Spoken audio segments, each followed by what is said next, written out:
Okay, so what makes a game good? Is it the graphics? Is it the art style? Well, no, there are some games that don't have this, but they are great. Is it the gameplay then? That certainly plays a role. But then, what about the music in the game? Is that important? It does help build an atmosphere. Finally awake. Right, then how about the difficulty? You have games that are amazing based on how hard, and sometimes even fair, they are. And let's not forget about the story. Some games have a story that will stick with you for a long time. I guess games can be great for different reasons. But what if there was a game that is not just great but amazing in all of these aspects? How do you even begin to describe it? Where do you even start? As I'm writing this script, that is the aspect that I'm struggling with for Clair Obscur. For the past few weeks, I've been living and breathing this beautiful game. To understand it fully, I will need to go through the whole game, so I'd like to give an early warning that there are massive spoilers ahead, as I will discuss every aspect of the game, what I make out of it, and what I was left with when I finished it. I will lay down everything I can to make sense of it, for those who come after. In order to do this properly, we'll be going through my thoughts and theories of the game as I played it. Let's begin. You see, I prefaced this a lot, but I didn't know anything about this game before I played it. For this one of the only things that I knew was that it was made by a French company and that the French president congratulated them on their creativity. Really? A president praising a game company for making a good game? When was the last time this happened? I honestly didn't even really need to know that it was made by a French company, as I would have, hopefully, figured it out in the first second, as the first thing I saw was the Eiffel Tower. Replicated to perfection. Okay, maybe not the same. Instantly, this felt like a Paris recreated where everything was normal up to one day where there was a cataclysmic event. And we are greeted by a man throwing rocks towards the monolith in the distance with the number 34 written on it. One thing I love about games in a universe you know nothing about is that the possibilities for the stories are endless. You play a game in an established universe where you are aware of the characters to an extent and you can guess where a story might go or how some characters might react. Say for example in Spider-Man. You play a Spider-Man who you know too well by this point and fight against villains that you also know too well, to such an extent that if a character deviates from how they are expected to act, something feels wrong, almost like they are a different character. I cannot expect Spider-Man to be rude to people, unless he's in a symbiote suit. But for a game without an established universe, the world is yet to unfold, and so anything is possible. Who are these two characters? What are they talking about? There's a festival going on to celebrate an expedition. This Gustave guy is talking to Mael. Are they important? My first attempt at understanding that is, well, I was confused. The monolith has the number 34 on, but it's not the name of the game. Maybe this is a prequel. Shoot, do I need to play Clair Obscur Expedition 34 to understand this? And this Gustave will be going on the next expedition, which would make it number 35? No, that wouldn't make sense. Unless 34 is the number of attempts possible, in which case, once Gustave goes on an expedition, there will be 33 attempts left. Or at least that's what I thought at the time. I think it's quite important for me to lay out my thoughts, even if they are wrong. In a way, to have a contrast of what my reality was against the game's reality. Moving on, after finding out Gustave will have to meet with Sophie, an ex-love interest of his, we start the prologue with the title Lumière. Indeed, this game is split into different acts, just like a play. And just like a play, we need an exposition, or a prologue. Onwards we go to meet Sophie whilst learning the game mechanics. So the movement of the game is in the third person viewpoint where you can run and jump around, and to help with traversing, you also have these grappling mechanics to jump from certain spots to another. And as I'm figuring things out, Mael is pointing out that I'm too slow. Mael, I'm doing my best here, okay? She's even making fun of me, saying that I'm so slow that Sophie would have already gommaged by the time I arrived. Sophie would never gommage without me. What is the gommage? This is the first time I'm hearing this word and I don't know enough French to know what it actually means. All I knew was that I did not want Sophie to gommage without me. So we continue running towards her. But this is not Death Stranding. Running is not the main mechanic. Fighting is. This game is not unlike such games as Persona 5. In fact, the way the actions bar appear kind of remind me of it. This is a turn-based game where you have ability points you can use for skills, you have attacks, items, special attacks and such. And I'll be honest, I avoided these types of games. I never actually played Persona or Dragon Quest, and now that I play this, I think I have an understanding as to why. It's not the mechanics that made me avoid these games, it's the way it's introduced. I did try both Dragon Quest XI and Persona 5, but unfortunately I didn't play them for too long. And that is sad. I absolutely love Dragon Quest's art style. I love how Akira Toriyama always helped designing the characters. And I also love Pokemon, so then what made me give up on it? Well, I think at the time I played it, I felt like everything was dragging out so much. The animation felt a bit long, the tutorial felt a bit too long. Oh god, the tutorials.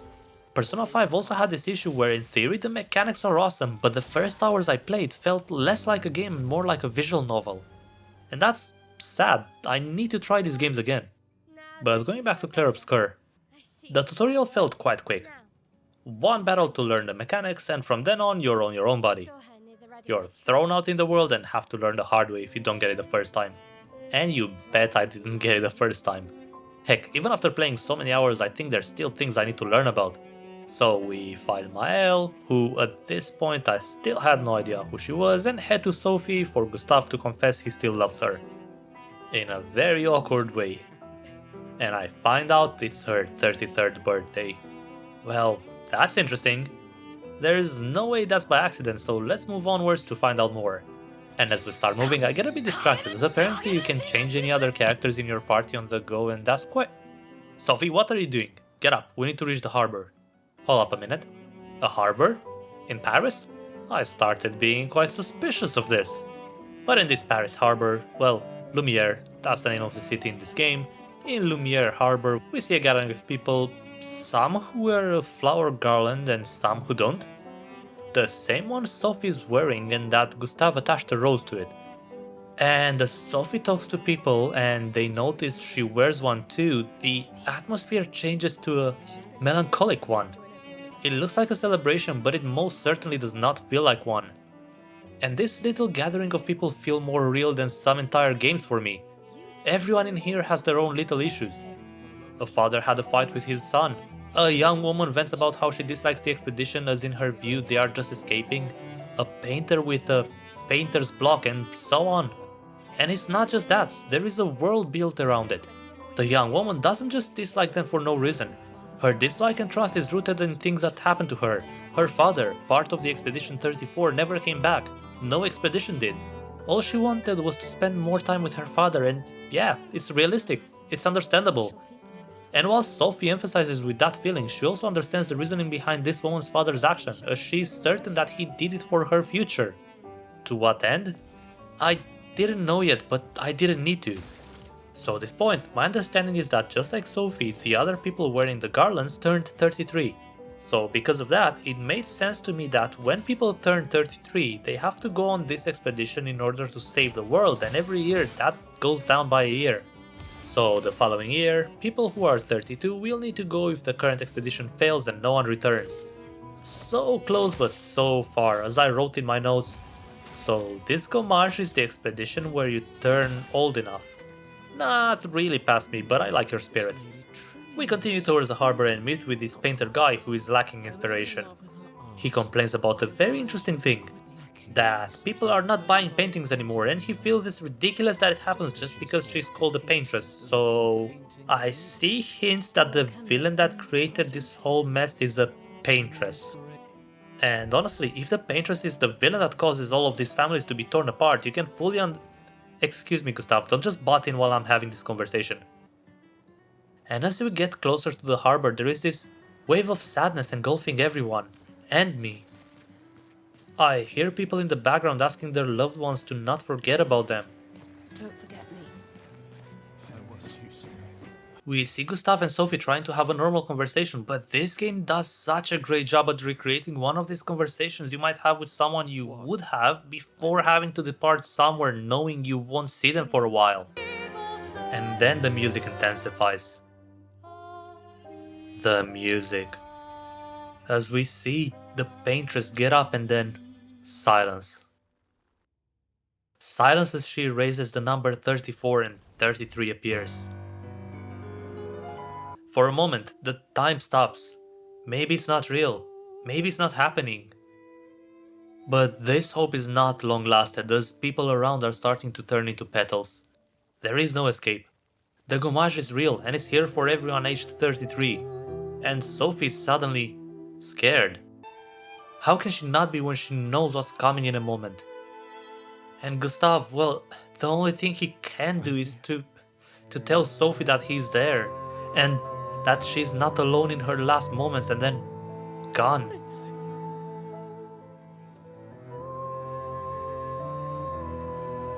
This opening was, in my opinion, one of the most beautiful openings I've ever played. It left me speechless for a moment. It did such a great job at setting the tone for the rest of the game.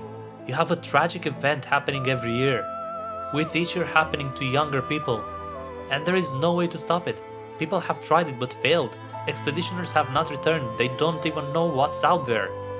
So you get this eerie feeling of inevitability, where you know the exact day this is going to happen for you or for your loved ones and there's absolutely nothing you can do about it. But just like in real life, not everyone loses their hopes. There's always a chance that the next expedition group is the one that succeeds, the one Gustave is a part of, Expedition 33. And so it's at this expedition's night before party I learned that a fracture happened where Lumiere was thrown in the middle of the ocean. This happened 67 years ago as of today, which means this gommage started with people aged 100. Finally, I learned that one big advantage this expedition has is Lumina, which are abilities that one can use after using enough Pictos in battles. Robert Pattinson here seems to be the one who invented these Lumina converters. Seriously, am I the only one who thinks Gustave looks like Robert Pattinson? Yeah, so I get Robert Pattinson to chat with all his colleagues that will embark on this expedition the next day, and I think it's quite sweet. The way this seems to happen is that expeditioners are mostly people who would reach their final year next year, so they have nothing to lose by trying to save everyone else. And they have been all training for this, so they become quite close to each other. A crew with each having different personalities that are quite unique. A crew that cares for each other and have the same goal. And for the next year, a new crew is being trained. And Gustave's students thought they should give him a gift in the form of a notebook where he can write everything he went through so that they can read when he's back. A gift that represents optimism, which is much needed right now. Regarding the age of the expeditioners, what I said is mostly correct besides one younger individual who wants to go on an expedition. Mile, or should I say Shadowheart. More ready to go than you are. Yeah, the voice actress for this character is the same as Shadowheart from Baldur's Gate 3, which is amazing. Funnily enough, if I had a penny for each time this voice actress played the role of a child that was left without parents, I would have 2 pennies. Which is not a lot, but it's still weird that it's 2. That is actually the reason why she wants to join the expedition, as she says she feels that 1 year out in the unknown is still better than 9 years which she would have left in Lumiere. And to prove she is right, she wants to fight Gustave. Little does she know, Gustave is the main character. Little do I know that I suck at the combat of this game and she completely obliterates me. The first proper fight in the game and I lose it. Anyway, so after a speech from Gustave's sister, we are off to, I guess, the mainland. To defeat the Paintress. To end the suffering and to... Wait, hold on, who is this old man? Why is he old but still alive? I have so many questions. Why would he be here and oh dear, he just killed the leader. And it's all downhill from here.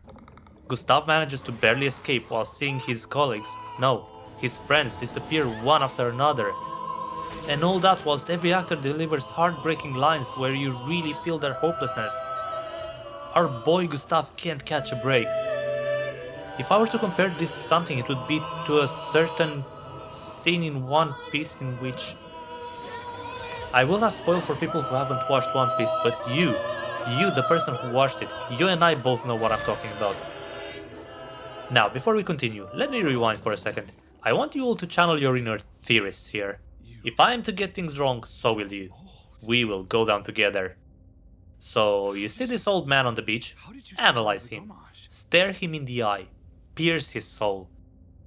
Now, go ahead and write down in the comments what you make out of what's happening.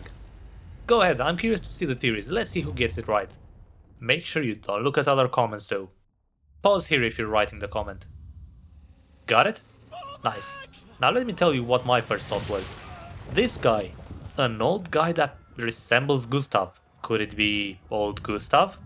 But how would that be possible? And why would he attack? What could the purpose be?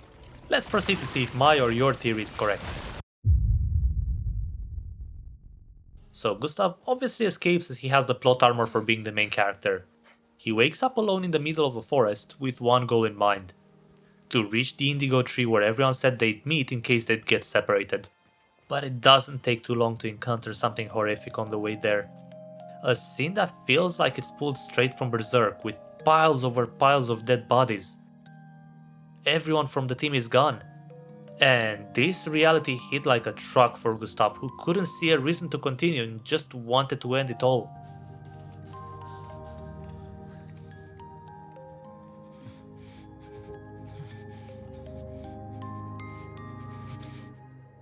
Luckily though, it seems that there is one survivor left, Lune, who from this point will be the voice of reason in the most dire moments in my opinion. Her mind is set on only one thing, to finish the mission. And even though most of them are dead, they are not all dead, which means they must continue forward. Even when they are being attacked by one of the monsters which they call Neverance, her approach is perfect, time to try this new invention of yours. And the best part is, it's not just a thing thrown out there for the sake of it, just to make a character's personality revolve around that. There is an actual backstory to it, which we'll explore later. And what is this invention? This invention Gustave invented that helps collect light out of enemies to use for special attacks. And in here, the cogs inside my brain started turning a bit. Or tried at least, if they weren't too rusty. I saw a reoccurring theme of light and darkness. Now at this point I would have two options. One, to leave it at that, or two, to explore this a bit more even though I didn't realize it at this point. I think it would be more impactful to explore this a bit more here, so here we go. I'm not an artist, and if you've seen my monstrosity on my previous video, you'd know that by now. And because of that, I completely missed out on one important aspect of the game. The name, Clair Obscur. It didn't even occur to me actually to look into the meaning of this name until the end of the game, but now I think that it makes so much sense. The translated name of this is chiaroscuro, a method used in paintings where there is a strong contrast between shade and light, which helps emphasize the lighter parts. Artists that are watching this, please do correct me if I'm wrong on this. However, I want you guys to always have this at the back of your minds for the remainder of the video. Moving forward though, we explore the area a bit more and fight through different types of Nevrons. Now, when I say that this game is a turn-based, I might have simplified it a bit too much. It is a turn-based, but it has some complexity to the turns. When an enemy attacks, you have the option to either dodge or parry the attack. You dodge out of the way to avoid the attack. Simple as that. In fact, you could theoretically go through this entire game without having taken any damage if you are good enough. Imagine that as an achievement. When it comes to parrying, it is more powerful because not only you negate the attack, but if you parry all the attacks on that enemy's turn, you attack them back during their turn. And I'll be honest, for most of the game I didn't really use this mechanic because it's much harder than dodging. You have less frames in which you can parry and that was bad enough as it was.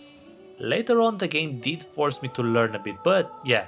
And that is everything you can do in an enemy's turn. I'm not lying guys, I promise, this is not foreshadowing at all, okay?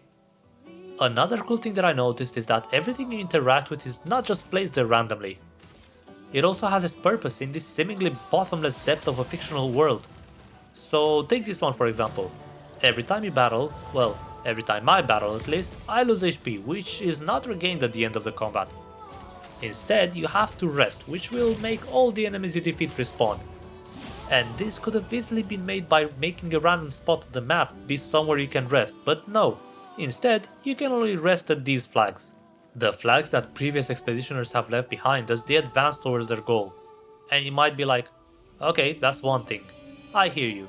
How about these random spots on the cliffs that you can climb? You think they've simply spawned into existence? No. Tell them, Luna. Someone came here before and set up these handholds. Yeah, how about grappling hook points? Yep, these were left with one reason. The Expedition 33 is not just another random expedition that starts from scratch, it's the culmination of all the previous expeditions. And even though the previous ones might have not reached the end goal, they got as far as they can and left something behind. for those who come after. And this detail made me interested in something that I am not usually interested in games: collectibles in the form of small stories.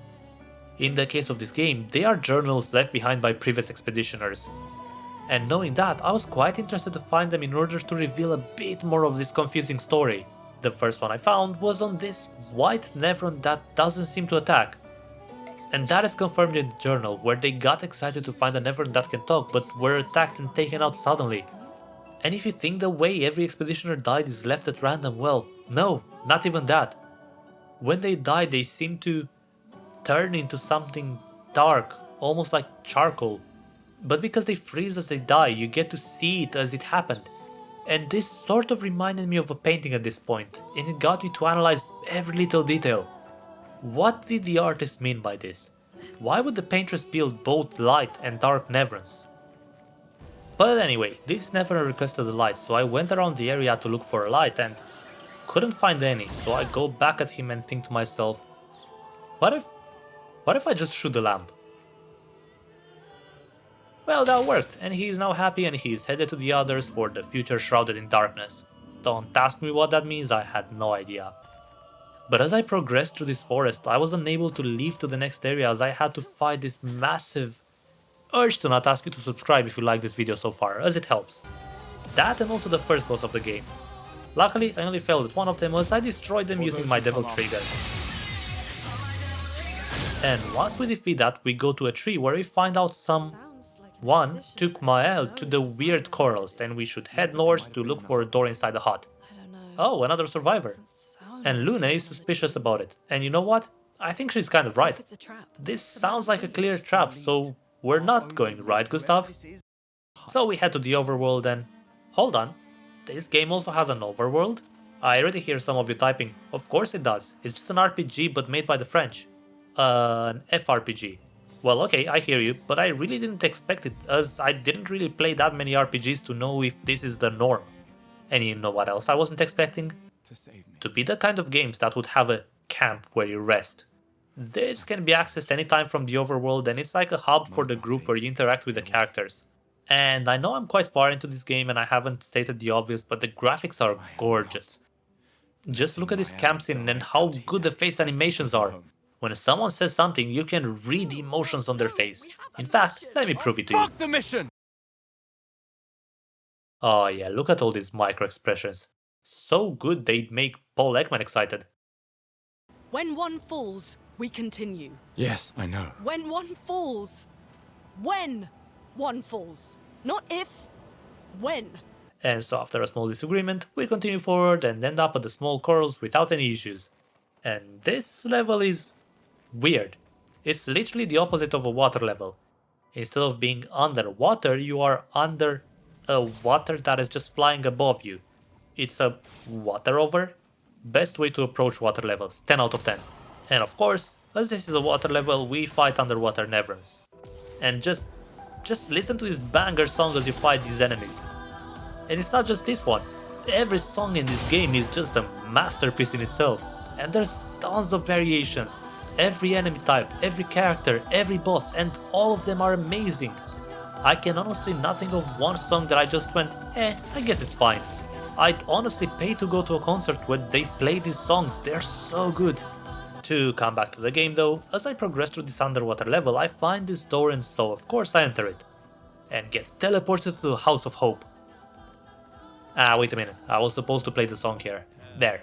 And in this House of Hope, we find Shadowheart alive. Alongside her, we find this mysterious character who doesn't seem to talk, called the Curator. He apparently kept her company and also upgraded her weapons, and with that being said, I need to discuss weapons a bit.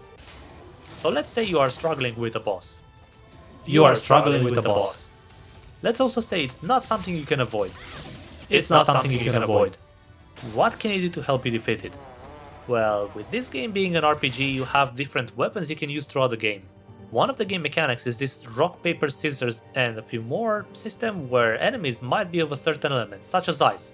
And as such, ice attacks don't really deal damage to them, whereas fire ones are super effective. Each weapon has a main element attached to it. Not only that, but they also have levels, where every few levels you get bonuses for the weapons, such as an electric weapon that at level 10 deals 20% increased lightning damage. Anyway, this curator apparently has his chroma, which I guessed in this world means his life energy, different than Evans. So in my head I went, are there two painters by any chance? The one that painted the light monsters, and I guess this curator might be different then? Clearly he seems to want to help us, so he's on our side. Right. And whilst I believe he was trying to help by training the party, it made me panic a bit as I enter in a fight with him and I'm suddenly asked to jump. Brace yourself. So now there's a dodge mechanic, a parry, and a jump? Okay, but that's all there is, right game? As Mael has also joined the party, I also want to get into this a bit. So in order to keep the game from feeling repetitive, each character has different playstyle. The goal of Gustave is to collect these charges to release a very powerful attack. For Lune, she has different playstyles depending on the element she's attacking with.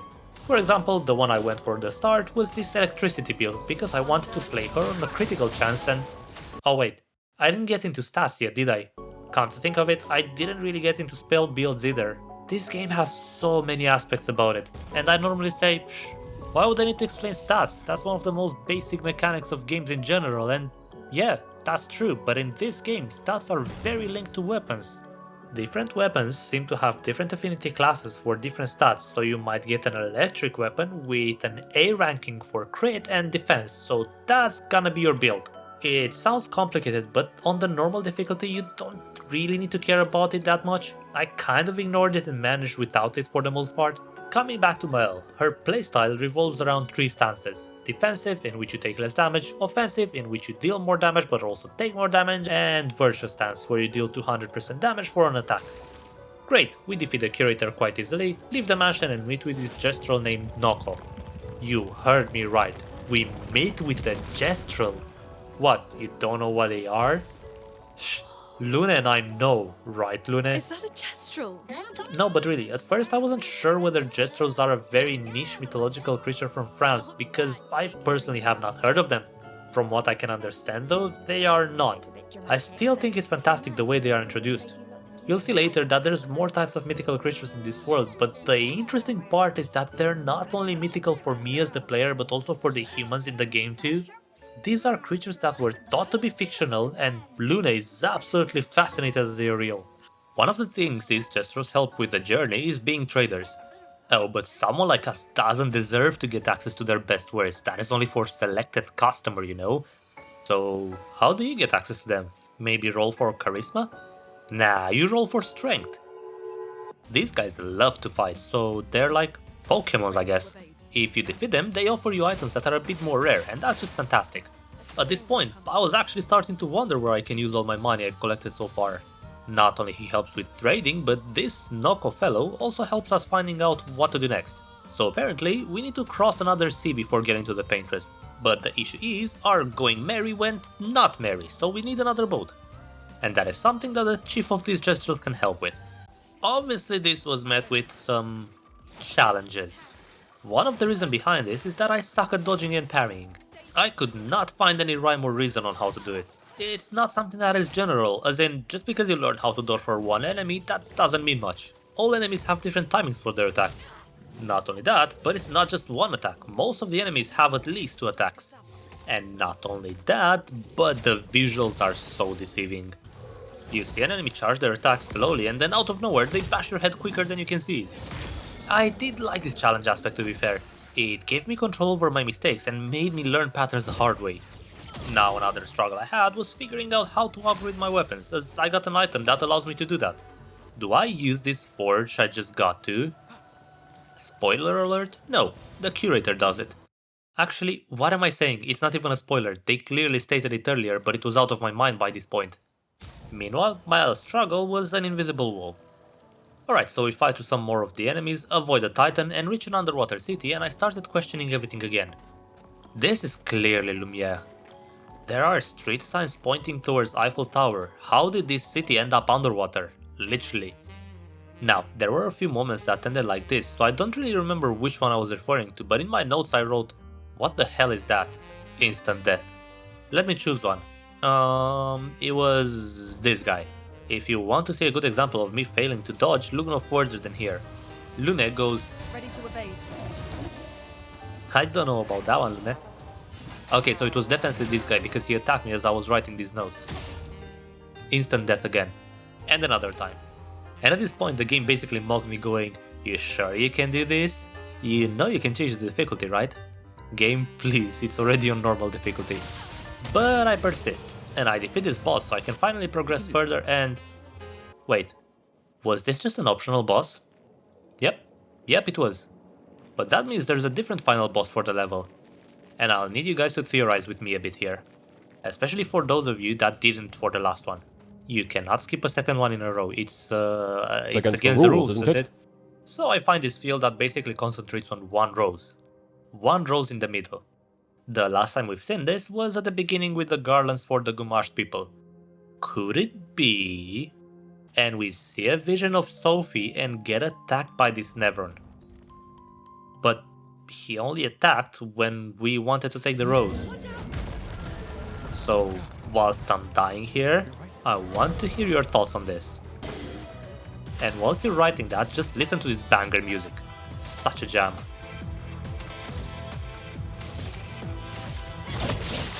And after one failed attempt, I managed to take it down, but not to kill it. And he doesn't want to hurt us anymore either. And Miles says it felt familiar, so... I mean, I guess the idea is that Nevrons are humans transformed, right? I'm not the only one thinking that at this point, right? And with that, we get out of there and find ourselves in another one of Miles' nightmares. Or are they premonitions? Maybe it's the climax of the story I'm thinking at this point? Where Gustave intends to kill someone for some reason? I don't really know what to make out of them at this point, so let's move on straight to the camp. I enjoy the interactions you have in the camp a lot. In this case, we see Gustave trying his luck at throwing rocks at the paintress, as Maëlle confesses that she doesn't really enjoy being out here as much as she thought she would. Like a big brother, Gustave is making sense of that by saying that it makes sense, as there are important distinctions. Gommage, that is predictable, but out here, death takes you by surprise. It felt so sweet seeing Gustave act like a big brother Maëlle never had.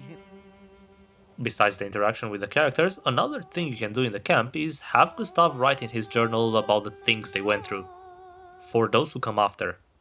And I kept doing that throughout the game whenever I had the chance, in order to see if it would lead to something. And well, let's talk about it in a bit. For now though, we reach the forest where the Jester village is, and I find this boy without a face that doesn't seem to remember much about himself or the world. He only remembers he misses laughing with everyone. I wonder if this will be important later on.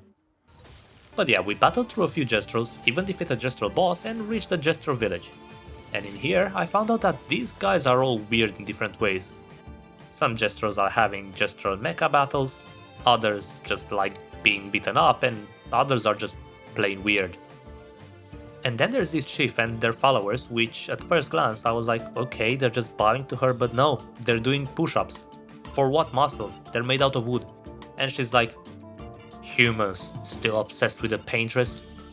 You do realize you are literally a paintbrush, right? This did get me thinking at the time though. Is it possible that an expedition came back earlier on and they've seen the Jestrals and talked about them, but over the years it became more and more of a fairy tale? Maybe. But for now, the important part is to talk to this chief. And apparently, we need a password in order to reach this Esquier that will help us traverse the continent. And for that password, we must go through a tournament arc in order to defeat their champion. One of our crew members? What? How? Hey. Well, she explains how it happened, and then I guess it's Gustave's turn. Well, I woke up next to a waterfall and... We can talk later. Ah, never mind. At least she joined our crew now. So the password to get to the Esquier is... Get out of my way, but we have to shout it. Really? I love this about the game. It's a very serious game, but it has this moment that allows itself to have humor, and maybe it wouldn't work too well if it wasn't this serious for the most part. But it does work well, and I love these little moments. Now, I had a few things to show you here, like how I found that the map is huge, or how I found out that it's nice that you don't seem to have to grind any battles, but I forgot to press the record button for this small bit, so... just believe me, okay? But hey, I did find out that the game has a previous save file function, which made me feel wee. But the time I needed to go back to was a bit too far, so then I felt, ooh. Now, if you don't get this reference, don't worry, you will in a bit. There is one important thing that I missed when I didn't record, so I want to shout out this channel as I'm using their footage for this cutscene, but yeah, Mael basically gets pulled into a 4:3 resolution and meets with this masked girl, and of course I'm instantly thinking, is this her from the future? And this old man Gustave from the future? Oh, the girl's name is Alicia. Okay, that means nothing to me for now. And she's pointing towards Mael, showing this guy something. Or she's blaming Mael for something? We don't get to know what though, as we only get the warning to head back and are transported back to reality. At this point, I honestly didn't know what to make out of this. But don't worry, future me has a lot to say about it. Until then, we reach the guard protecting the Esquire and have to not just say the password, but shout it. Get out of my way! Cheers. Parino. No. It's Wow, just Gustave. it's the password. Real smooth. So rude. So this Esquire is just a big goofball and I love him. And whilst introducing himself, he says, "Hello again, CL." Huh? He knows her? How? She doesn't know him. Another mystery added. He agrees to help though if we can bring him his special stones from his frenemy, Francois, the turtle, who proceeds to just attack us. Okay, so I was lost on what was happening, but I was falling in love with this game's charm more and more. I think it's quite hard to make a story with a serious tone and manage to successfully have comedic moments in it. And it adds so much to developing the characters. The humor is not only in the dialogue though, and with this I begin to notice something interesting about the game, namely almost breaking the fourth wall sometimes. So as Francois has this cocky nature where he uses his attack, it doesn't say the usual, oh, charges his beam or does a quick attack. No, Francois just uses the strongest ice attack ever. So it's using the established game UI and breaks it in an interesting way. Is there no end to the creativity of this team? Of course, we defeat Francois, and as I went back to the Esquire, I found another enemy. A mime. I mean, at this point nothing was surprising me anymore. And as a reward, I got this French costume, my god. Yeah, did I forget to mention? You can customize the looks of all the characters with new clothes or hairstyles because why not, okay? Now, of course I choose to use it and, I mean, look at it, it has a baguette. You know what's funny? I always thought it's a meme that French people love their baguettes, and of course it's an exaggeration, but having been to France, I found it so funny the amount of people actually carrying baguettes in the morning as they come from their morning shopping. I'm getting a bit distracted. I get around the map riding Esquire a bit and get introduced to a very neat new mechanic. Now that there are 4 characters in the party, but we can only use 3 at a time, something changes. When, not if, the team gets wiped, you have the chance to continue with the remaining character that was not fighting for a last push. This did come handy so many times in the game. So after a bit of exploring, I get back to the camp for another premonition. In which... Okay, so at the time, this was what I believed was happening. Gustave seems to have killed the paintress and then the gommage happened for everyone? And there's a house fire and... Is this one of the cases where you find out that whatever the gommage is much better than the alternative? I have no idea how this would even make sense, to be fair. Alas, I was sure to find out what exactly these represented, so after a bit more bonding with Mael and everyone else in the party, we finish the night and get another 4x3 scene. Why is future Gustave and whoever that is watching Mael sleep? And what is she doing with Mael? She keeps repeating, "Those who know not that they are not." And you know what that got me thinking? It got me thinking that I'm amazed at how this game manages to make me more and more confused the more I play it. I would have expected that by now I would have had a tiny bit of understanding, but it's the opposite. But oh boy, when you get to understand what is happening and all pieces fall together, you'll see.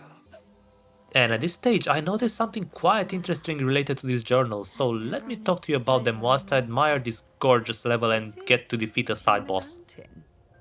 So the journals start at the highest number and end with 34, which is fine, but there are a few that appear here that are not numbered but named Julian, Simon or Simon. Are they the people we see in the dream? I don't think so. We know that one of them is named Alicia. But if it is them, who are they? The first people that started the expeditions? Another thing I noticed as we head towards one of the rocks that will allow Esquire to swim. Yes, we get to swim. One more thing I noticed is that there's definitely something sketchy with how the paintress is viewed. Someone built her a shrine, and in my notes I wrote that whilst Gustave is saying only weak-minded people would do that, I cannot help but feel it's a distraction. I mean, you guys look at the way she's sitting. She looks like she's crying, as if she's suffering. I don't know how, I don't know why, but the paintress has to be actually helping. How? Moving on, after exploring a bit more of the level, I get to the boss of this level and I felt like the battle was a bit too easy, and Miles seems to agree, which... Hey, don't jinx us. She jinxed it, not me. And you know what? This one was harder. Much harder. Somehow I managed to win with Miles after he defeated the rest of the team. Still, I was thinking these fights are getting harder and harder. Yeah, it will definitely be harder in the future, but not now. Now we get the rock that allows Esquire to swim, so it's time for What is that sound? What is that sound? The old man is here again? It's more about... Gustave? Fuck. And we have to fight him alone with 1 HP? Just look at this beautiful scene. As I'm fighting here and the UI for the fight is still on, the camera switches to the other two that already jumped down and tell me this is not pure cinema. Integrating known elements and breaking the norm, and Gustave rushes in for those who come after. The white man still chooses to speak in riddles for me as he says it's an act of kindness. How is this an act of kindness? And another black and white scene. And when we're back from it, the white-haired man wants to deliver the final blow to Mael, but it's stopped by this new character as they exchange a dialogue which clarifies that they know each other, somehow. This dialogue is very important, but I was quite confused at the time. There were too many big things happening. I only noted that the white-haired guy told this new guy, so this is the path you choose. But are you ready to face the consequence? What consequences? Well, this is explained very shortly after, as the new guy joins us at the camp and illuminates the situation a bit. His name is Verso, and the white-haired guy is named Renoir. He and Renoir were part of the first expedition, Expedition Zero. Renoir was his commander at the time, and for some reason the paintress gifted them immortality, hence why they stopped aging. The issue is that if the paintress dies, her immortality also goes away. And for this reason, Renoir is trying to stop us. He doesn't want to die, and for now that's all we learn.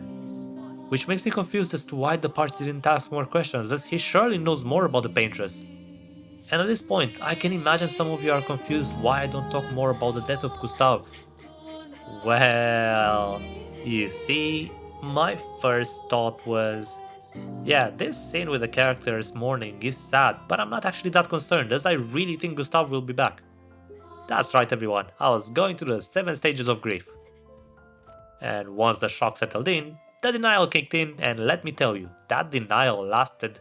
Right, so it will be a bit of a spoiler, but only if you had the same thought process as me so far. But the denial lasted for the whole game. And I'm sorry to ruin it for the other 2 people that believe the same thing, but unfortunately he won't be back.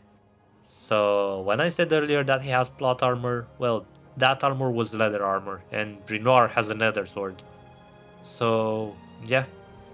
Now before we properly continue, Verso, whose name basically means verse, as in song verse, introduces us to yet another dodging mechanic. Gee, thank you Verso, I was starting to feel bored of the 3 others.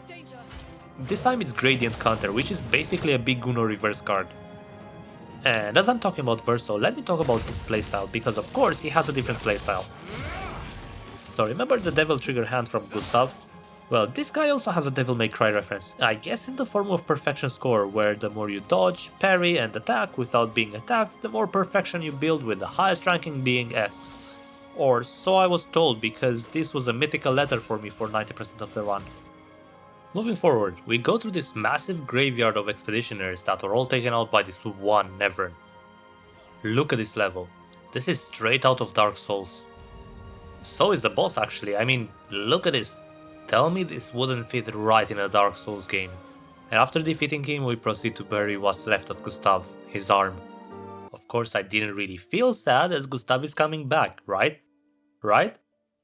It's a nice detail that even during these cutscenes they maintain the effects of the battle, such as blood on their clothes. So as we proceed further, we head back to the camp, and in here I pause for a bit to think what I believe of the story so far, so here is past me trying to decipher it. Are there two paintresses? Mael implied she might have two different sides, but I don't know if that is the case. Initially, I assumed the old guy knows something we don't that would make the paintress be not actually evil, but from what Verso is saying, it seems that his reasoning is immortality. Otherwise, Verso would have definitely said something. Yeah, I'll leave it at that and make another checkpoint for you guys here to have a chance to write a theory that you might have up to this point. In the meantime, I'll explain the next goal for the crew. The paintress has a barrier up which you cannot get past without being gomashed. We can weaken her however, but we'll need to take her heart and use it against her. The heart is located in the old Lumiere. Before that, we need to head to a train station called Monaco Station to meet with a friend of Verso that can help. For this part, I need you guys to bear in mind that I was probably around 15 hours in the game at this point, and I got introduced to another game mechanic. Relationship levels, where you interact with characters in the camp to increase the relationship level, and my mind instantly went, does this game have a romance option? Now, the reason why this introduced so late makes sense is that unlike Gustave, who already had a relationship with the character set, Verso is new to the crew. He needs to earn their trust and develop the relationship with others organically. And that is a very key word, organically, because it does feel organic. More so than a lot of stories or even books do, in a shorter amount of time. New goal though, romance Esquire. Yeah, I do. On a more serious note though, I battled through a bit more of the side enemies, failed two bosses that were clearly above my level, and reached Monaco Station where we meet Verso's friend who is called, you guessed it, Monaco. A Gestural, and this whole interaction is just fantastic. The chemistry between Monaco and Verso, I love it. I will never join you again. There will be a lot of fighting, though. Oh yeah, that's true. Yeah, it's true. There will be a lot of fighting. Exactly. Count me in then. Good. Good. Good. Good. Yes, good. So he joins us, and I was a bit spoiled by the achievements as I got an achievement which confirms he's the last character to join the group, and I guess I'm doing the same thing to you guys now. We are in this together, so if I get spoiled, so do you, okay? Right, so as he joined the group, let's quickly go through his playstyle. He can transform into all the non-boss Nevrons for an attack basically, but he has to learn how to transform into them. How does he do that? If you have him in your party as you finish a battle with an unknown Nevron, he hits their feet. Why? Just don't ask, okay? He just does. Moving on, I get a bit distracted by this platforming puzzle at the Gestural beach, and when I say a bit distracted I mean probably like 30 minutes, and I was getting to a point where I spent so much I could not finish it. And when I finished it, the reward was the most amazing thing.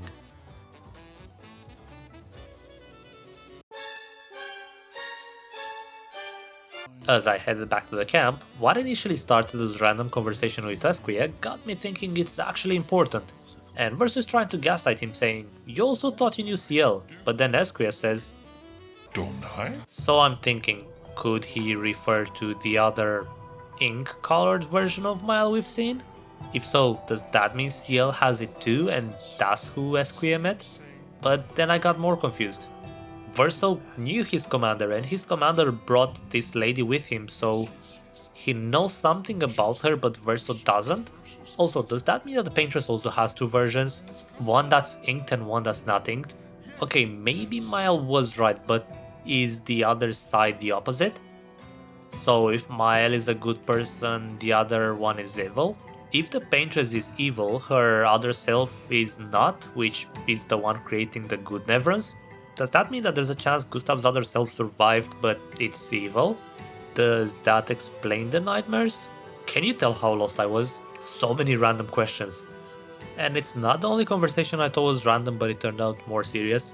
So in a conversation where Mile thinks she needs to train a bit more, Ciel basically says that you cannot trust your brain and that you actually have to see. You need to see things as they are, not how you think they are. Keep this in mind for a bit. For now, we get another big reveal in a way. So after going through old Lumiere a bit, Mael ends up alone in front of seemingly the same mansion we have been going through throughout the game, where a faceless lady opens the door. And as she gets closer, Verso tries to attack, but this Alicia seems to appear next to the paintress and the old guy Renoir appears again. So I want to point out the direction this is going in. He says, "How many times must you hurt our family? And why do you refuse to see I am doing this for us?" So in my head he meant, I don't want to stay immortal just for me, I want to stay immortal for both of us, I don't want us to die. This is quite wrong, but there's a bit more we need to go through before we can understand what that truly meant. For now, another huge reveal. Renoir is Verso's father, and he's ready to attack, so we do battle. And just listen to this music again. It's fantastic. And whilst I'm fighting here, I'll point out another thing that happened after this in the camp. The whole group found out that Renoir is his father, and obviously everyone is upset, and of course they would be. That is the person that killed Gustave, their friend. In an earlier scene, Mael created an armband with the number 33 for Verso to represent that he is part of the group. Now that all this was revealed, Verso asked Mael if he should give the armband back as he feels like he failed them.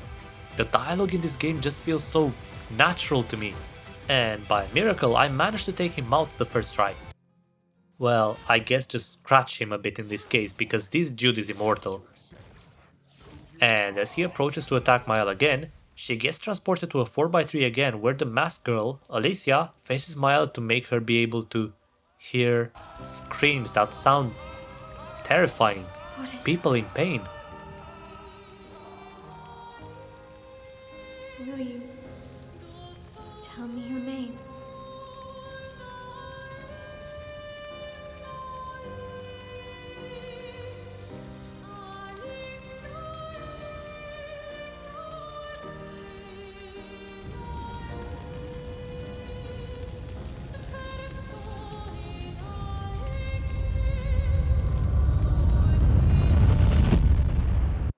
Back at the camp, we find out she's Verso's sister, who was trapped in a fire a long time ago which damaged her face and throat, so she cannot speak. This almost explains something. At least we have another goal now. To defeat two gigantic monsters and collect their hearts, as the curator seems to be able to make a weapon that could pierce through the shield created by the paintress. What do I do instead? I proceed to get distracted for hours on end in random activities and fights. The funny thing is, they did not feel like a chore to me. Usually, I'm the type of person that doesn't enjoy side activities so much. Side stories maybe, but activities like discovering secrets on the map and fighting enemies that are not necessary I'm not usually too interested in, but this game just made me lose track of time. However, after I found it, I headed to the first island with an accent, the big monsters. And in here, I got greeted by this very shady character that basically goes, "You need to head this way." And everyone in the party goes, "There's other paths, maybe we should check these. The main path feels like a trap." So anyway, I try to go straight to the boss. And for the people who watch me because they enjoy seeing me be bad at games and suffer, this is the part you've been waiting for. This boss killed me over and over again. After a few attempts, I do manage to bring him quite close, but in the later stage he has this ability that grants him one shield per attack that I don't dodge or parry. Guess what? I didn't dodge or parry them, so he gets full shields. So after at least 1 or 2 hours of trying, I'm thinking to myself that it's time to change the tactic. I need something to remove the shields. And I'm really glad I went through this, especially in this order. Why? Because going back got me curious to see the other paths, and I realized that the other paths have these emotion masks, but they are bosses themselves rather than all together. And one of the biggest pains that I had to deal with regarding this boss was that in his second stage, he had different masks that gave him buffs. Some were healing him, some were giving him more damage and so on. So when I encountered this mask alone, I thought, wait, if I defeat this, will he be a bit easier to kill as he won't have what to buff him? And the reason why I'm glad I got to do it this way is because if I would have went to these side masks straight away, I might have never realized the impact of me taking them down. Oh, also, found another mime and created a baguette team. Mr. Mask Guy, it is on. One thing that helped me here is realizing the implication of what CL said earlier. You remember how I said to keep it in mind a bit? Did you? Well, in this fight, after struggling with the dodge mechanics, I realized that the visual cues of when the attacks happen can be very misleading, and I noticed there's this specific sound being played when the attack is happening. So I started basing my dodges on that instead, and from this point, dodging worked a bit better for me. First axe them down, and got their mask. There was another thing that was awakening at this point, to be fair. This would be my fate in my theory. At some point I wrote, okay, I'll admit, I didn't think of the implications of my theory that Renoir is Gustave. How would that even make sense with Verso saying Renoir is his father? Just because it doesn't make sense doesn't mean it will stop me from believing it. And if I would have listened to one of the lines repeated in the game, I would have done a bit better. Trust in what is real, not in what you want to be real. Right, so what do we do with the mask? The curator wants Maël to give him the mask, and for a split second Renoir appears, and at this point I was still thinking, that looked a bit different. I mean, it was him maybe, but also maybe it was an old Gustave. Alright, one more thing before I leave the camp. Esquire is about to drop some truth bombs, so I'll let them do the talking. Grump face. Enfant used to be all Wheee, but now is all Ooh. Centuries go by without your best friends. That's gonna make you go Ooh. I too am Ooh.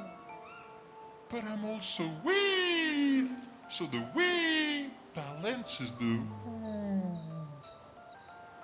You might say you're a bit, wee-woo there. You really get me, Verso. I'm a bit, wee-woo myself.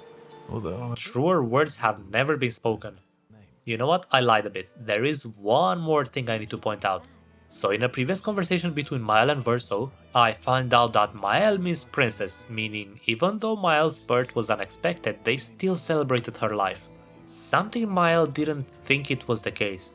And that brought the conversation to what Maël wants to do after this is over, and Maël never really considered it. She never really thought about her life that far, which is a sad reality of the world they live in. Verso, on the other hand, reveals that he loves music. So Maël says that maybe when this whole thing is over they can renovate the music hall and have him perform a live concert, and the night ends with him practicing the piano. Don't ask me where it came from. For that said concert, and Maël joining him in a song that seems oh so familiar to her for some reason. Right, so now it's time to head back to the second accent. As I get close to that accent, the paintress seems so close to reach, but again, look at her crying. This is so beautiful. And again, it made me think, I don't think she's a bad person, there's something going on here. Now, for the next accent, there isn't much to talk about. I mean, there is regarding the layers of meanings, but not on the surface. It's a siren, we need to beat her. Simple as that. Regarding the layers, I may be completely wrong, but my belief is that they are somehow representations of characters or a mix of different characters. The previous accent might have been Verso and Renoir, and this one? Well, this one may be a different representation of the paintress. The fight itself was quite tough at first, as she uses a charm attack. Again, a new mechanic introduced 20 hours in the game. However, after finding a way to be immune to the charm, I had a fighting chance, and I think this is a good boss to talk about bosses in this game. They start off quite basic to the point that some bosses become normal elite enemies to an extent, but when you get to this stage of the game, the scope of the bosses become much larger. Sometimes literally. I mean, look at these attacks, they are so gigantic that I can't even see the characters that I'm trying to dodge. It really makes you realize how huge this world is in a way. I absolutely love the design of the bosses. Now, after defeating her and heading back to the camp to give her essence to the curator, time seems to stop as Alicia appears, and then a faceless woman just like the curator appeared and I think tried to attack, but then we got saved by the curator? My first thought was, are faceless people just people who died and have regrets? Throughout the game I did meet a few of them and all of them seem to have had different regrets, such as the boy without a face. And as we are still in the camp, I thought I should talk to everyone and increase the friendship with them a bit. And I did this in a very specific order every time, from left to right. And that's important because the first one on the left is CL, and as Verso was trying to talk to her normally, the conversation kind of deviated and she started being very flirty. How adventurous are you feeling? So there is romance in this game. Now, it's not like Baldur's Gate 3, you don't get to see anything, just some text. However, I guess I made my romance choice purely by accident here, which means I might have missed out on the one I actually wanted to go for. Sorry, Monoko. Another sweet thing that happened in this night is that just like every other night, I kept writing in the journal, but now Gustave is dead, and since that happened, Mile took over and wrote for him, and that's really sweet. And this night, when I wrote, I unlocked a new ability, Gustave's Homage. Not to be confused with Gustave's Gommage. Sadly, I never really used it throughout my playthrough because it didn't fit the style I was going for with Mile, but hey, it was there. Right, so Ciel is pointing out to the group that Verso has been hiding another secret from them. Classic Verso at this point, right? She goes, nobody was wondering what esquires are made out of. Okay, let's play a small game. What do you think will happen next? A. We find out he's made out of precious metals, and Verso hid it from the group so we won't use his body to create weapons. B. We find out he's made out of spaghetti and everyone takes a bite out of him. C. We find out he's made out of sweet smelling candles and you can burn his fingers to make nice incenses. Which one do you think it is? Wrong. He keeps wine inside him, which he proceeds to throw up, and everyone drinks it. I don't know how you can like this. How do they come up with these? The actually important part is that Alicia seems to join Verso for a second to give him a letter. They then have a sweet moment as Verso removes her masks and hugs her, and it got me thinking, why would Verso and Renoir be older and I guess more colorful, but Alicia is just black and white? And besides that, I think this is an important scene to watch, so I'll shut up for a few seconds. You embrace her, yet you're condemning her to die. You brought him here. I'm not here to fight. But my son, do you know what it means to disappear into nothingness? Have you thought through the consequences? Not just for you, or even me, but for them. Their memories, their dreams, their love for each other. Who really is the one painting death, and who paints life instead? We exist and we will exist for as long as she wants. You want to spoil what we've been given. Sometimes we paint the bars of our own prison. Your despair blinds you. You think you're ready to pay the price. But are you willing to let them pay the price for you? May everything be decided before their very eyes, between the bars of their prison. And with that I was approaching the final boss, the Paintress. But I couldn't help but feel this did not feel like it would be the final boss. There is too much unknown for this to be the final boss. And I get this confirmed as I get to the Paintress and the sad music starts as I try to fight her. However, with every attack that I attempt, the damage is completely nullified, and during her turn she continues crying. There is no attack from the Paintress. After a few more attacks though, the faceless lady appears again, opens a portal and goes inside it. As such, we also go inside the portal.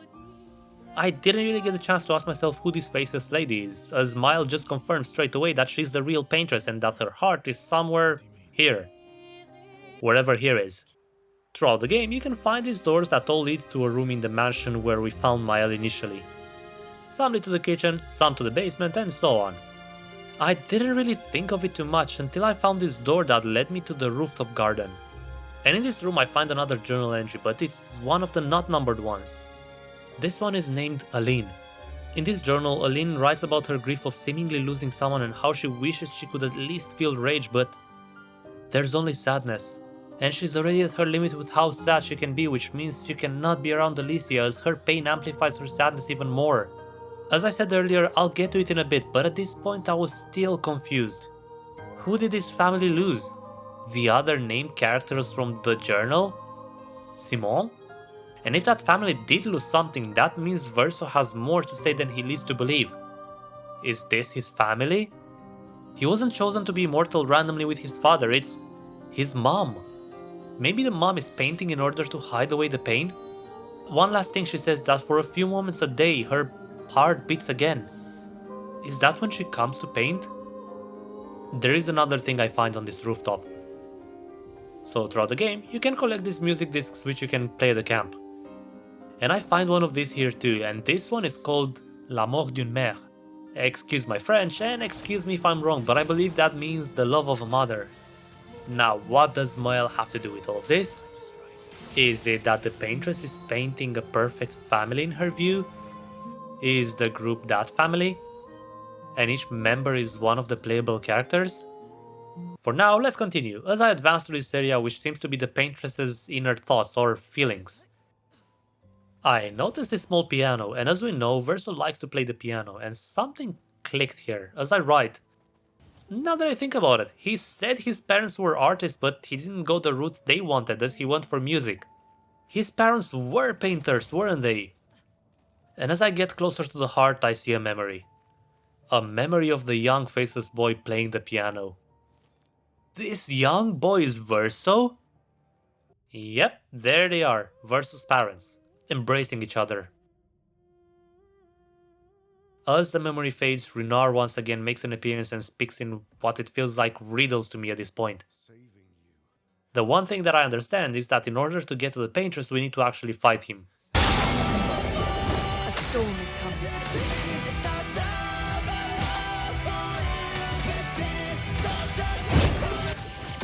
My god, I cannot describe the emotions you feel on this fight. This has to be my favorite scene in the game. Just listen to this song as you fight Renoir. Two worlds colliding. Renoir trying to hang on to his and his son's immortality against the group who is trying to end the deaths of so many. The fight took me quite a while, and it made me go back and explore the map a bit more, as I felt I could not defeat him just yet. However, after leveling up a bit more and upgrading some weapons, I did manage to finally take down Renoir. Remember who your real family is. As he is immortal though, he obviously gets back up and tries his best to convince Verso to not go through with this, as it would hurt his family. We are your family. He would condemn us all to die for what? Who do you really save with your sacrifice? Your sister and your mother? You're too drunk. His attack is stopped by the curator, who comes to save us, and with the help of Maël, we get rid of Renoir for good. All you have left of your son. Destroying it won't bring your wife back. It will only destroy the last tie you have to each other. And I do understand his suffering, but the Gomash has to be stopped. I love them too. So we must proceed to the paintress. The real paintress, this faceless woman, refers to Maël as Alicia again, the daughter she lost in that awful fire. And at first she doesn't seem to want to attack us, but then she says Maël is not her real Alicia and Verso is not her Verso. You are not my Okay, what? Verso. And Verso goes, Verso's dead. I was at the end of the game, how can I still be so confused as to what is happening? Time to take her down, which was easier than I thought. Way easier than Renoir, but she's sure to have a second stage. Of course she does, and this one was much harder, but by now I got quite confident, if not in the parry mechanic, at least in the dodge mechanic. So whilst hard, it wasn't impossible to take down the second stage, and it is done. Is it over? Or not, because Mael jinxes it again and the third stage begins as she attacks the... Wait, no. She heals the party. As we attack her, she just heals the party. This shouldn't feel this sad. She just goes to Verso, who just comforts her in a very emotional moment as she disappears. Well, I had no idea why, but this felt so bittersweet. Rest now. Things will be better soon. The number on the monolith, gone. The paintress, gone. The only thing left is to go back to Lumiere and celebrate.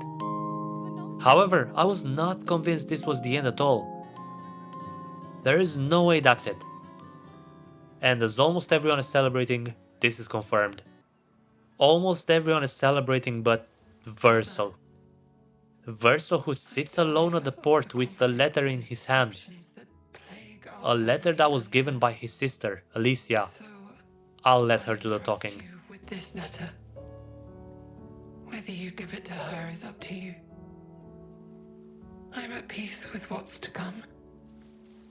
When the time comes, I hope you will be too.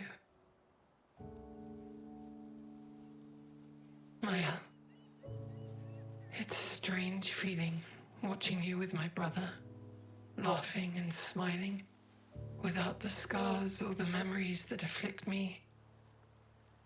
Alicia, as she was meant to be, not this painted version that I am. My family, a facsimile of yours, and this world, a mirror, painted by your mother, the paintress, to stave off her grief. Seeing your expedition through would plunge us all into the abyss. For in ridding the world of the paintress, you'd lose the sole force standing against the one who would erase us, the one who invokes the flowers of the Gomash.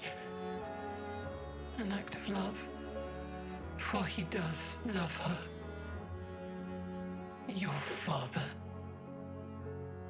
On her monolith, she paints a warning for us all, of the few she can save as her power wanes. We all wish for our families to thrive. Your family, however, believes only one can survive. But perhaps you'll find another way. You who have lived amongst us, perhaps you differ from your father and your sister, as I differ from mine. Your mother paints life, whilst your father, death. What will you paint? And as the letter finishes, disaster happens. People stop celebrating as the worst case scenario is unfolding before Miles' eyes. Everyone is gomaging. Everyone, including her. Let's go back a few years. Monolith Year 49. Alicia, this time colored, wakes up from a nightmare in a world that does not have the Eiffel Tower destroyed. This is the epilogue for Alicia. We are in the same mansion we've been roaming around in and are being called to go to Renoir's atelier. And in here we see Alicia's parents, Renoir and Aline, frozen in time. But who called upon us? Well, it was Clair, who is about to tell us what is actually happening. Renoir and Aline fighting each other in the canvas. A stalemate where Renoir imprisoned her at the top of the monolith whilst she imprisoned him beneath it. So my first question for Clair is if she saw Verso, to which she replies he's not really Verso but a painted copy from Aline's memory. The real Verso died in a fire. The real fire. And it is implied he died to save Alicia. To make things worse, it is also implied that it was Alicia's fault in a way. This real world seems to be split into different types of artists, and the amount of layers this brings to the story is just mind-numbing. The painters seem to have a conflict with the writers. Alicia, however, seems to have thought they could be brought together, but as she started trusting them, they betrayed her and burned down the house of this family. The house of Aline, the head of the Painters' Council. The implication here is that Verso died trying to save Alicia. Or at least that's what I make out of it. This event basically shattered the Dissandre family, where everyone seems to have spiraled in a never-ending grief. But everyone had different ways in dealing with this grief. Claire's way was to wage war against the writers who took her brother. She is consumed by hatred and has that as her only goal. She wants all of this to be over so that everyone can concentrate on what is the most important thing, to punish the ones who did this. Aline, on the other hand, she finds herself grieving in this painting as she is trying to paint a perfect world. A world where everything happened as it was supposed to. Renoir believes hiding in this painting does not help, as she does not want the scene to come back to the real world and is tearing their family apart. We also see this in another journal we find. Renoir's journal, in which he expresses his frustration that he feels he doesn't exist to her anymore. She left everyone behind to drown by themselves so that she can drown alone. He is also grieving, but he wants to keep his family from falling even further into the abyss, and then there's Alicia. Alicia, who has survivor's guilt. Alicia, who believes her whole family hate her for the pain she caused. Because of the fire, she cannot even speak anymore and has all her days just wasting away. Now, this Claire gave Alicia a goal. She was apparently the one who created the Neverons to help kick Aline out of the canvas, but she needs to concentrate on the war, so she has no more time. As such, Alicia is to be sent into the canvas to help bring her mother out. However, as she is not experienced, the moment she steps into the canvas, something unexpected happens. Aline uses her chroma on her, which basically makes her be reborn into the canvas, and as such, Mile is born. Now that we established what happened before, let's go back to the present. With Alicia regaining her memory, she goes to comfort Verso. And now that Aline is out of the canvas, and Alicia hid the canvas somewhere Aline could not find it, she believes she can convince Renoir to not destroy the canvas. You look and sound just like him, but you're you. And as we get to Renoir, we found out that is not the case, as he knows for a fact Aline will find it again. Alicia, however, begs him to not do it, as this canvas is the last remaining part of Verso, her beloved brother. Apparently this is a painting he created. And to make sure Renoir doesn't destroy it, she decides that she will stay inside the canvas for a bit longer. Renoir, however, gets angered by this, as he just managed to kick Aline out of the canvas, so to lose Alicia now inside it would be too much for him. And at this point I will ignore my notes for a bit. Why? Because there were so many things happening constantly that I got lost. Also, at this point, unsurprisingly, I still did not fully understand the implications of all that happened. I am only able to lay this down as I do because of how many times I went back to rewatch all these scenes. But I only did that once I finished the game, and I think in order to fully understand what's about to happen, I will need to paint a picture, to fully unfold the story, so let me rewind a bit. First question you may have, and certainly first question I had, was, wait, if Renoir wants to destroy the painting, why is it that the first time we met him he obliterated the expeditioners? If the expeditioners had the same goal, to destroy the paintress, wouldn't that align with his goal? Well, here's the thing. Earlier on, Verso stated that the scars both him and his father have are from the time they had a fight. However, as they are immortal, they could have chosen to both heal the scar, but they kept it as a reminder of this fight they had. The Renoir we met just now does not have the scar. The one with the scar is a Renoir painted by the paintress, painted to protect them from harm, painted to protect Verso. The black and white Alicia is also painted by the mother. As such, if the canvas disappears, both of them would cease to exist. However, that is not the only Renoir inside the canvas. The moment the real Renoir enters the canvas and battles with Aline to get her out of the canvas, the fracture happened and they are both in a stalemate. Now, calling it a stalemate is a bit wrong, as it implies it could go on forever, but that is not the case. The real Renoir is the one using his powers to weaken his wife. And the way he does this is with the help of Claire. Every year he would gommage as many people as he can. However, their life essence, Chroma, doesn't return to Aline as it should due to Claire stopping that from happening. That means that with each gommage, the power of Aline grows weaker. And that is what causes her suffering.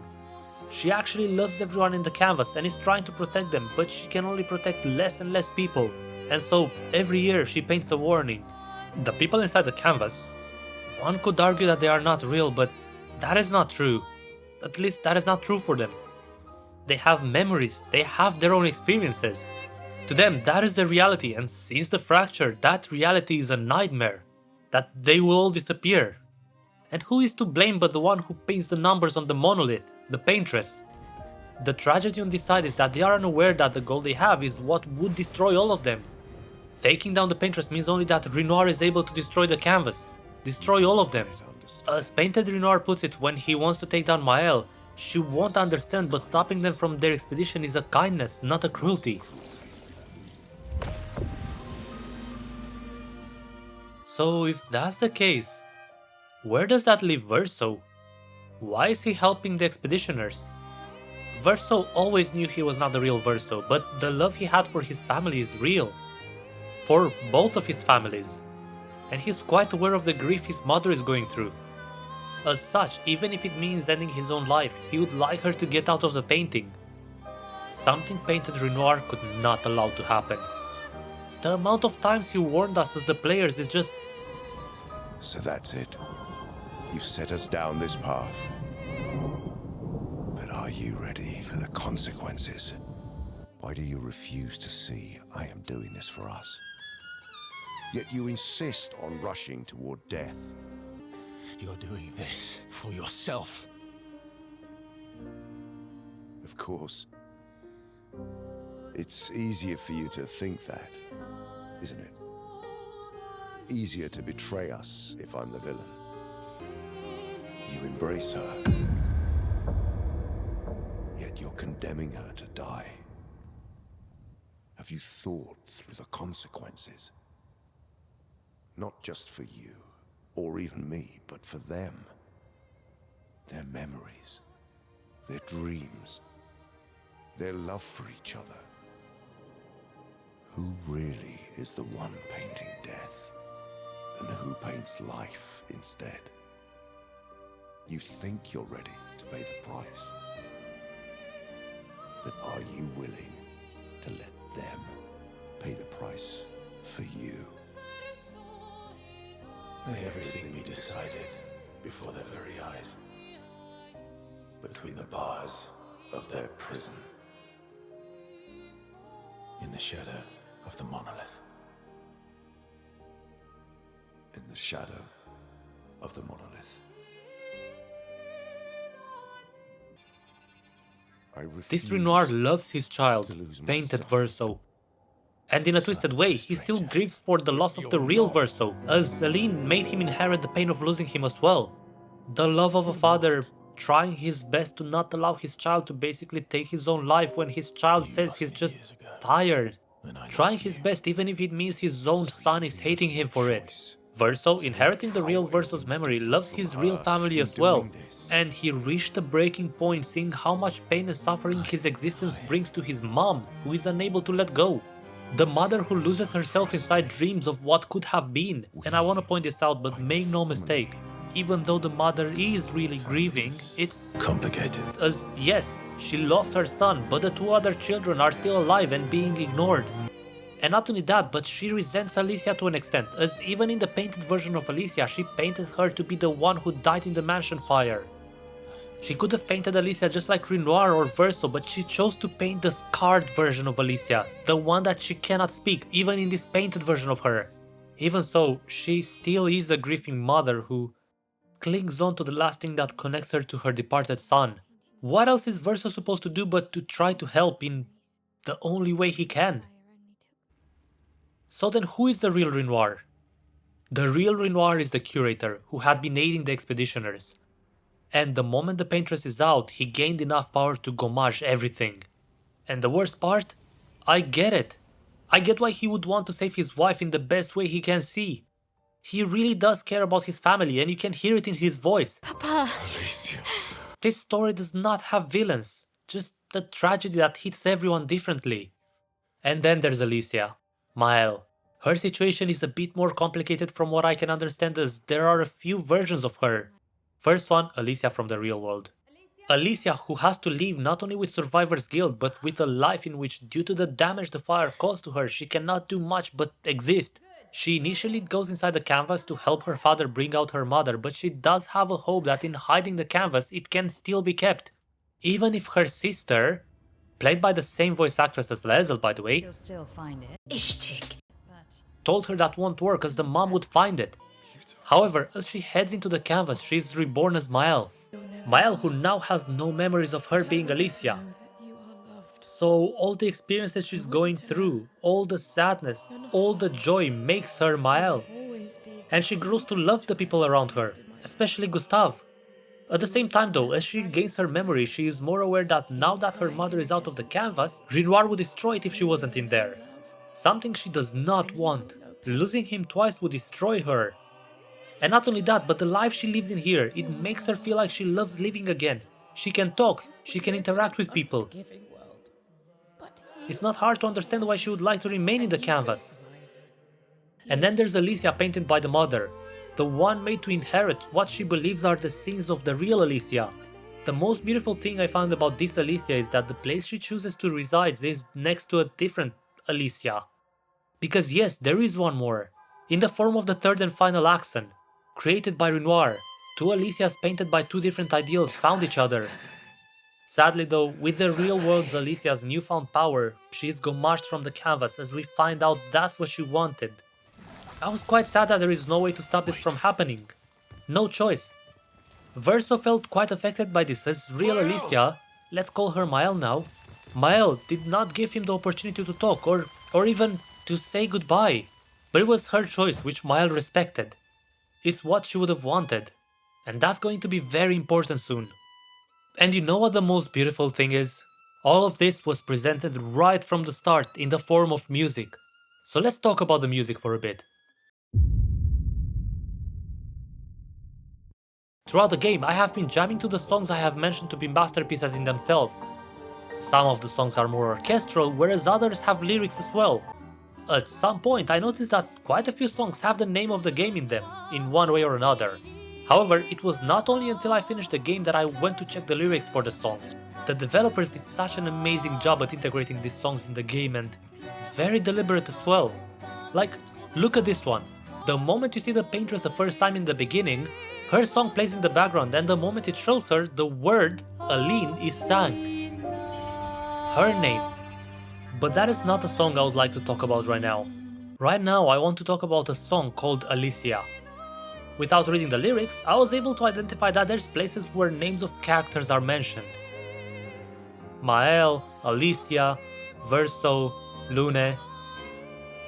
I could however not make out what the song was talking about, so after reading the lyrics I can proudly say I still have no idea.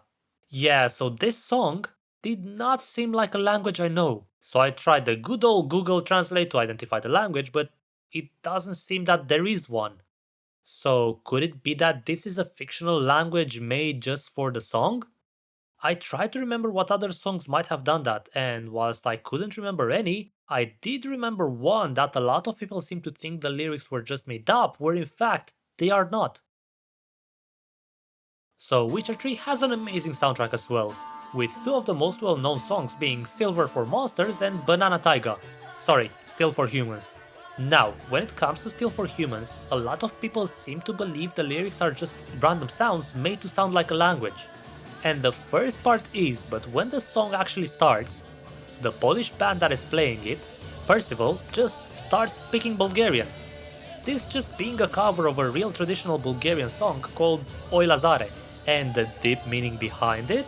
Well, it's a song about this guy Lazar or Lazarus who's getting married. I deviated a lot from what I was saying, but it's important because that's what led me to the path of trying to figure out what exactly these lyrics are. I'll be honest, it almost looks like there's a mixture of different languages. So this is just my interpretation and I have no idea what it means, but in the chorus you have Maela ita denai. This to me sounds Japanese due to nai being a negation or lack of something. Then you have verso idaiki. The accents on this word are very particular and they remind me of the Hungarian language, although I don't believe it's an actual word. You then have lune ai, which again goes back to the Japanese word for love, ai. So I think this made-up language is a mixture of multiple languages, but I wouldn't be able to say what exactly it means. Maybe some of you guys could identify other languages from this song, but for now I'll move on to the most important song and what I believe is my favorite. The song used for the second fight with Renoir. Now this song is such an emotional one even without learning the meaning behind it, but once you know the meaning it breaks you. Make no mistake, this song is also hard to translate because it uses an ancient language called French. Which I should know more than I do, but unfortunately that is not the case, so I'll have to use a translator. This song to me is sung by two people, Aline and Verso. As Aline starts, she talks about the tragedy that struck the family in the form of the fire and the immense grief she has for losing her son. How she chooses to close herself inside the only place that she could feel close to her son, the canvas. Where she's crying in color, where their love is enduring.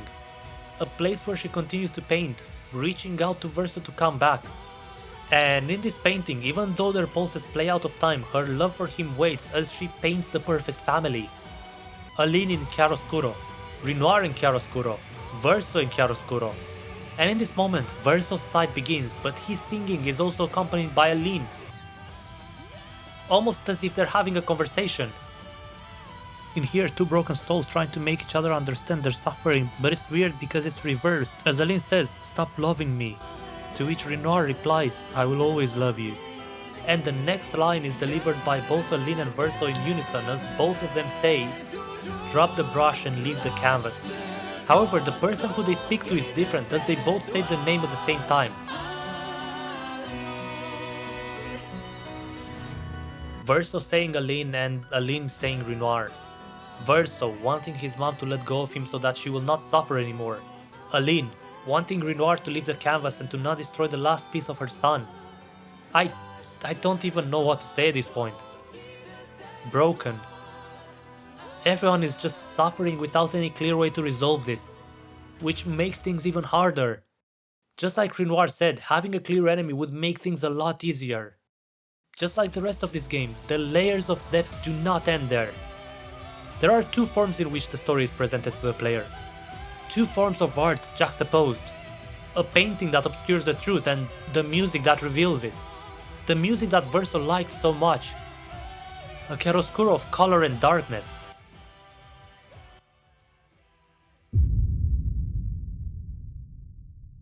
Now, with that being said, before I head to what will actually be the final boss, I will talk about the story of the characters in the party, but briefly, otherwise I'll be here for another 2 hours. So let's start with Lune. The depth of her character almost comes from a trauma, as her parents dedicated their whole life trying to defeat the Paintress. To the point that she became unaware if they actually loved her or if they just had her for them to have another assistant to their research. She never had a proper childhood as she started helping them at a very young age. And one thing that she had stuck to her very core is that there is only one important thing: to continue the mission as long as she lives. And you may be wondering why I have this random footage as I'm talking about this. Well, this monster might just be the monster that killed Luna's parents in Expedition 46. And after I defeated it, I was able to get a journal where one of the colleagues specified that even as they succumbed to the infection, they seemed peaceful as they had full trust that Luna will finish their work. This though is a bittersweet end for her story as, in a way, it shows how much faith they had in her, but in another way it just reinforces her belief that, to them, she was just a backup plan.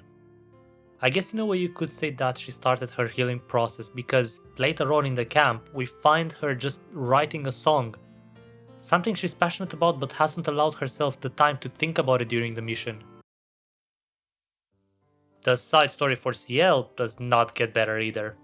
So you remember like an hour ago when I said my theories that the monsters might just be people reincarnated? Well, I don't know about that. The reason why Esquire knew about CL is a much darker reason. I don't even know if I should fully go into this as it's quite dark, but CL lost her husband, which made her want to give up on her own life by drifting away in the sea until she could not swim anymore. Which she did successfully, but as she was plunging into the abyss, Esquire came and saved her and left her on the shores of Lumiere again. The saddest part is that she wasn't aware that she was pregnant, and that action meant the loss of her child, which is something she will have to carry forever. And now that Mael will be able to bring back people who are gomashed, if he would be brought back, could she even face her husband and tell him that? Lastly, when it comes to Monoko, I didn't even talk about his side story too much, even though his and Verso's chemistry is fantastic. His side story involved coming to terms with the fact that the reason he stopped joining Verso's attempts to take down the Paintress with previous expeditioners was not because he was bored or something, but because he couldn't take constantly losing people so much.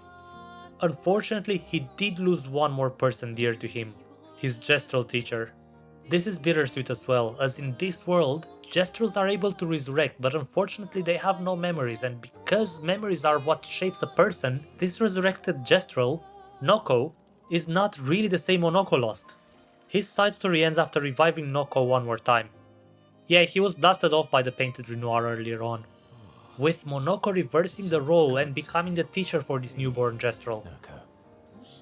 Gustave, Now, all of these side stories have something in common. The fact that they are not clear-cut happy endings where everyone lives happy. These are just traumas that characters have to come to terms with, and I'm sorry. And from here on, they will just need to continue moving forward. If you found With out that about said, the I think it's cameras- time to finish this.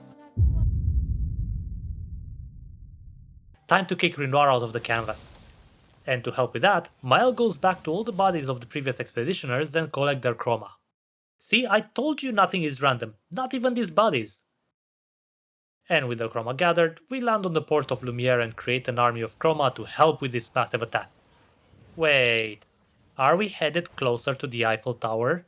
Is that where the final boss is? And well, yep, that's where we find real Renoir. And talking to him, I can appreciate the grief he is going through and how he feels. Mael feels like she cannot recover from the guilt she feels from having lost her brother because of her. Renoir is trying to comfort her by saying it will get better. Although, saying that to someone who at the time is going through that guilt amounts to nothing. Alicia still wants to stay inside the painting. And again, this is where I disagree with Renoir. I don't believe the painting needs to be destroyed. I believe this can be resolved without destroying the last piece of their lost family, but maybe I'm wrong. Maybe there's no more time for this, as for each minute Aline chooses to stay inside here, her life drains away. And maybe this grief won't heal before she's completely drained. Alicia does not believe that, and as they battle Renoir, they get this feeling that he's still too strong to deal with. And just to prove Renoir's point right, Alicia comes back to help kick Renoir out of the canvas at the risk of her own life. The hopelessness can also be seen in Renoir, as when he is brought down to low HP, he says, "Why am I the only one who sees this?" Unfortunately for him, he is defeated. To the last moment, he still believed this is not how things should go, but his last words before being homaged himself is telling Alicia and Verso that he hopes they find peace. So what does Verso do? Well, Verso decides to go in a rift that Renoir opened and try to stop his last piece of his soul from painting. He sees how tired he is and just wants it done. Now, it appears that stopping him would destroy the last piece of his soul. Alicia manages to stop him, but that won't change Verso's mind anymore because he sees things as how they are, not as he wants them to be. Alicia cannot survive here. She will not survive here. And Renoir knows. She also knew. But this is the decision she made. She wants to stay here until that happens and live her final moments with her brother, so what does she do? Nothing. The game leaves me to decide. How am I supposed to decide such a thing? You choose Mael, not me. I had to choose between fighting as Mael and fighting as Verso, and this was such a tough decision. In the end though, I did go for Mael, as I thought she should have control over her life. And if that is the decision she made, who am I to stop her? Just like how Painted Alicia made the decision to want to be erased and the real Alicia listened. And so I choose to fight as Mael, but the outcome was not at all what I expected. Just because I won the fight did not mean Verso changed his mind. He does not want his dear sister to die, but he lost this fight. All he can do is beg Mael to stop this, to unpaint him and just listen to how this ends. Please, unpaint me. Unpaint me. So... Please. I don't want this life. Stop saying that. I don't want this life. I don't want this life. I just wanted to live this lifetime together. So Mile doing this to save Verso does absolutely nothing when Verso does not want that anymore. He just wants to stop this. And with this decision, Mile ignores his choice and paints him again, forcing him to a life he does not want to live. What life is that? Well, exactly the life Verso said he wanted when all of this was over. The opera house renovated, everyone alive again, Verso but as a young boy? Then who is everyone here to see?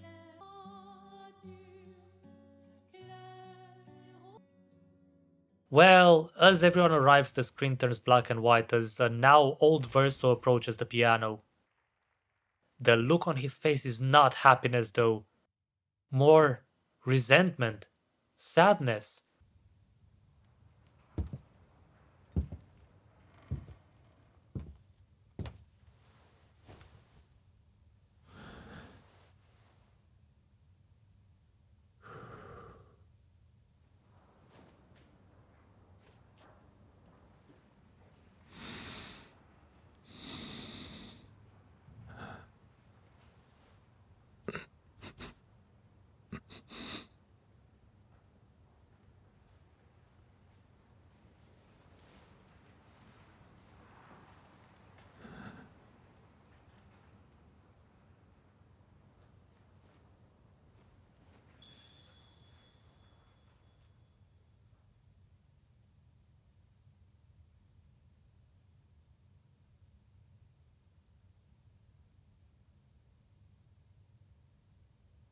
As Miles' face suddenly changes, presumably her life draining away.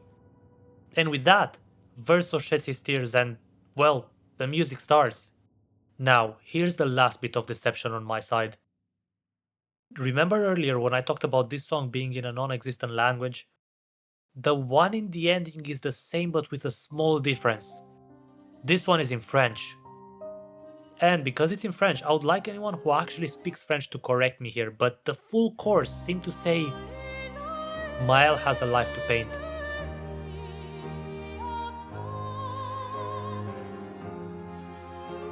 Gentle faded star.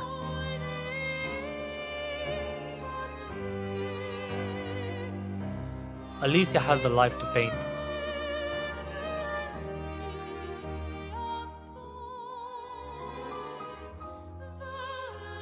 Verso in the night, Luna near him. Seeing this end left me quite unsatisfied, almost like I made the wrong choice. So the last thing I will explore is the other scenario, where Verso wins the fight. In this scenario, Verso embraces her as she's kicked out of the canvas, and now, instead of repeating, I don't want this life, he repeats, You're okay, You're okay. you're okay. You're okay. You're okay. He has to face his friends as they will disappear too. It's not just him being sacrificed, it's everyone's lives. As Verso stops his soul from painting, everything fades to black and we see a reunited Isunder family gathering at Verso's grave. Forever painted in our hearts. All this whilst another tragic song is playing. A song about unwritten tomorrows. And as bittersweet as this was, I cannot help but feel this is not an ideal ending either. Sure, the Isunder family seems to start their process of healing, but at the cost of everyone's lives inside the canvas. Are their lives not worth? That is the thing though, neither of them are ideal endings. It is not an ideal world. There is no ending without some sort of sacrifice. So, let me ask you this. What is your sacrifice?